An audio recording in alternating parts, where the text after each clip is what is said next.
Bling by John Blake.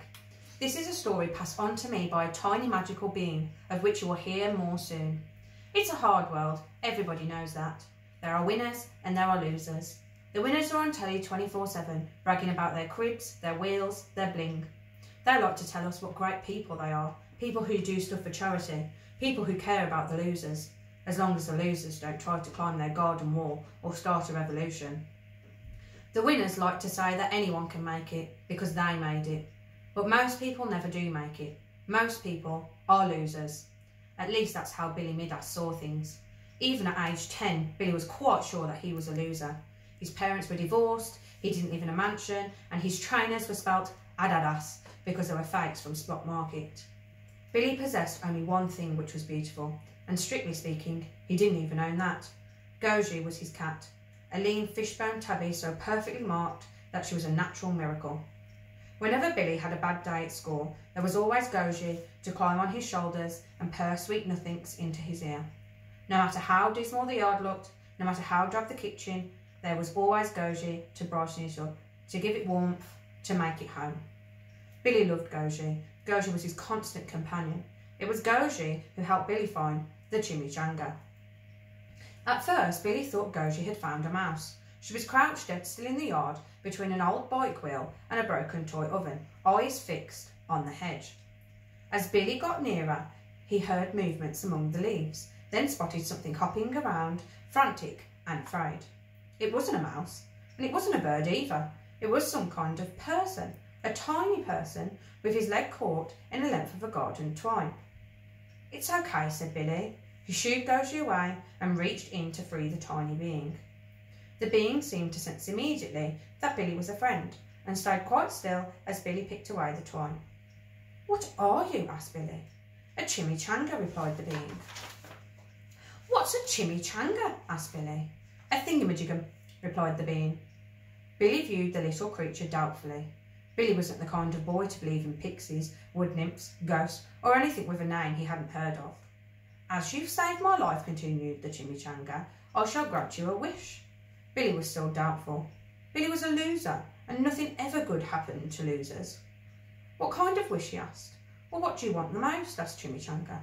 "Gold," replied Billy. The chimichanga closed his eyes and concentrated for a few moments. "Where is your room?" he asked. "Up there on the left," replied Billy. The chimichanga concentrated a few seconds longer. "Go up there now," he declared.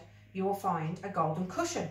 Place anything on your cushion and wait an hour and you will find it's turned to gold." "I'll believe it when I see it," replied Billy.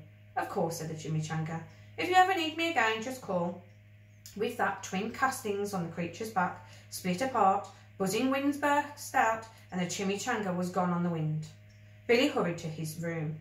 Just as promised, a cushion lay on the floor, though there was nothing very special looking about it, apart from the fact that it was golden.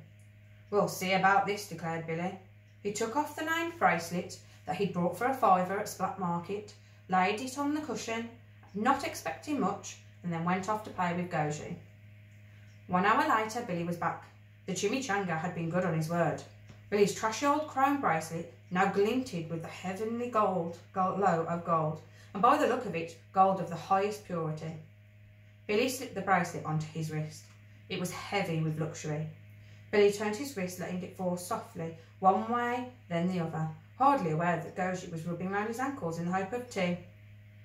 "Now let's see who ignores me," he murmurs. Next day, Billy strolled into school as cool as a cucumber. He scanned the playground and picked out Callum and Ed. Callum and Ed were top dogs in Year 6, kids everybody listened to, kids who never had the time of day for a worm like Billy. Billy sauntered over. As he passed Callum and Ed, he raised his glittering wrist and waved. "Hi guys," he said. Callum's eyes practically popped.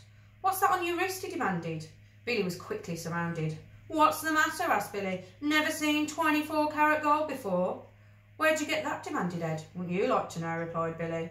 All that day, Billy's name bracelet was the talk of school. Some people thought he must have come into money.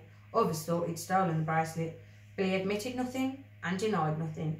He was quietly relishing being the centre of attention. Come afternoon break, interest was dwindling. It was time to create a new stir. "Does anyone else want some gold?" he asked. there was no shortage of takers. Billy picked out Callum. "Give us your silver chain," he said, "and I'll bring it back pure gold." Callum fingered the chain that hung around his neck. It had been a present from his granddad. The chain was worth a few quid, but it was nothing compared to what it could be if Billy kept his word. "You'd better look after it," said Callum. "No worries," replied Billy. Callum removed the chain and handed it to Billy. "Now," said Billy, "what's in it for me?" "If you can turn this chain into gold," replied Callum, "you'll be my friend for life." Goji was meowing loudly when Billy got home. Goji liked to sleep on Billy's bed and couldn't understand why the bedroom door was closed. But Billy had to be ultra careful now he'd got the golden cushion. He didn't want his sister pulling it apart or his mum putting it in the washing machine. Billy fed Goji, gave her a brief tickle, then got down to important business. If he could make Callum his friend, the rest would surely follow. That evening, the cushion worked its magic, just as surely as before and the next day. Billy strolled into school with the perfect prize in his pocket. As soon as he set his eyes on the chain, Callum greedily seized it, checking it over for familiar marks. "Awesome," he said. "How did you do this?" Billy tapped his nose. "You're a mate, Billy," said Callum. Billy raised his palm, Callum high-fived it, and a glow of satisfaction spread through Billy until he was sure his whole being must be gleaming like gold. "Can you do my earring?" asked Ed. "Sure," replied Billy. Soon half of Billy's classmates were wearing gold. Some teachers were asking questions, and no doubt some parents as well. That didn't bother Billy. Billy was king of the hill now, cock of the walk, top of the tree. He walked with a slow swagger and a poker face, because top dogs didn't need to smile. Most boys high-fived him everywhere he went, and some girls followed him around. There were those who didn't care for the way he'd changed, but what did that matter to Billy? The people who didn't like him, well, they were losers, and he started to despise losers. Then again, he'd started to despise some of his new friends as well. It was so easy to make them sit up and beg like faithful puppies. Billy thought maybe he'd bring in some gold dog collars and see if they'd faithfully wear them. But he decided to make himself a third neck chain instead. Then Billy got jumped on his way home from school. 3 boys, big boys. Billy wasn't hurt, but 2 of his chains and his name bracelet were snatched. "You okay, Billy?" asked Ed, arriving at the scene. "Those boys are dead," said Billy. His voice quavered. "You need to protect yourself," said Ed. "What I need," said Billy, "is bodyguards." From that day on, Billy was never seen without the 2 hardest boys in school. The 2 chains and name bracelet were easily replaced, and Billy began to think about turning bigger things into gold and turning that gold into money. Every door was open to him now, even though every door had been locked and bolted as soon as he was inside it. Then, one day, Billy came home to an eerie silence.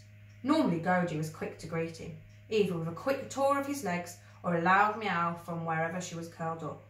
Billy called her, but there was no reply. Billy checked all downstairs rooms, then he went up to his bedroom. To his alarm, he saw that the door was a few centimetres open. Surely he'd locked it that morning. Anxiously, Billy pressed the door open. His eyes immediately went to the top of the wardrobe where he'd normally stored the cushion. It wasn't there. With mounting fear, Billy now turned his attention to the desk where he'd last used the cushion. To his utter horror, he saw that the cushion was still there, and upon it the stock-still body of a cat, gleaming with the terrible beauty of 24-carat gold. Billy moved forward into the room. It was as if he was on autopilot mode, no longer in control of his own actions. Every detail of his precious cat was preserved. Every whisker, every claw, every tiny hair. If Billy hadn't been in such a state of shock, he might have seen it as a beautiful, beautiful work of art. Billy laid a trembling hand on Goji's side. She was cold as stone. "Stupid cat," he whimpered. But Billy knew it was he who was stupid. Billy had left the cushion out and the door open. Billy had asked for the cushion in the first place. Billy picked up Goji. In place of a living, purring cat, there was nothing but heavy metal and a fixed, unseeing stare. Feeling her dead weight, Billy let out a howl. He had to do something. Billy ran out to the back garden yard, still with the golden cat in his arms. "Chimichanga!" he cried. It was a cry loud enough to wake the dead, or however the saying goes. Nothing. "Chimichanga!" he cried again. "Help me!" There was a stirring in the bushes, a faint glow, and then, to Billy's relief, the tiny being emerged. Billy held out the golden cat towards it. Bring her back, he cried. You wanted gold, said the chimichanga. Yes, but not my cat, pleaded Billy. Can you bring her back? The chimichanga considered. It is possible, he said. Then do it, cries Billy. It's not as simple as that, replied the chimichanga. Why not, pleaded Billy. If I reverse the power of the gold maker, replied the chimichanga, it will be reversed forever. I don't care. And everything that was made out of gold, continued the chimichanga, will return to its former state. Billy was paralysed. Lose all his gold, lose all the gold he'd given his new friends, lose the glittering future he'd mapped out for himself. Billy thought of the big shots he'd seen on TV. Those people made it because they let nothing stand in their way. Those people would laugh at the idea of giving it all up for a cat. That's what made them kind of people the way they were. Then Billy looked down again at Goji, her life in his hands. He imagined the emptiness of a world without her. I can't stay, said the chimichanga. You must decide. Billy took a deep breath. He felt as if the weight of the world was on his shoulders. Promise you'll never tell anyone what I say next, he said. I promise, replied the chimichanga. Once again, the chimichanga was as good as his word.